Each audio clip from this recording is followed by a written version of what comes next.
వచ్చే నెల చివరి వరకు వి హబ్ పనులు ప్రారంభించాలని అధికారులను ఆదేశించారు సీఎం రేవంత్ రెడ్డి. ఏఐసీసీలో ఏఏ హబ్ టీ స్క్వేర్ పై సమీక్ష నిర్వహించిన సీఎం రేవంత్ రెడ్డి అధికారులకు పలు సూచనలు చేశారు. వి హబ్ ఐకానిక్ బిల్డింగ్ గా ఉండాలన్నారు సీఎం. వి హబ్ నిర్మాణం కోసం జైకా ఫండ్ వచ్చేలా చర్యలు తీసుకోవాలని, దీని నిర్మాణంలో అన్ని జాగ్రత్తలు తీసుకోవాలని ఆదేశించారు. పార్కింగ్ కు ఎలాంటి ఇబ్బందులు లేకుండా చూడాలని, వి హబ్ లో యాపిల్ లాంటి ఇంటర్నేషనల్ బ్రాండ్స్ తమ అవుట్లెట్స్ ఏర్పాటు చేసేలా చర్యలు తీసుకోవాలన్నారు.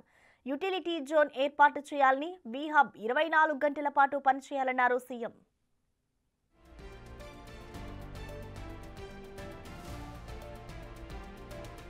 వి హబ్ నిర్మాణ పనులు నవంబర్ నెలాఖరులోగా ప్రారంభం కావాలని ఆదేశించారు సీఎం రేవంత్ రెడ్డి.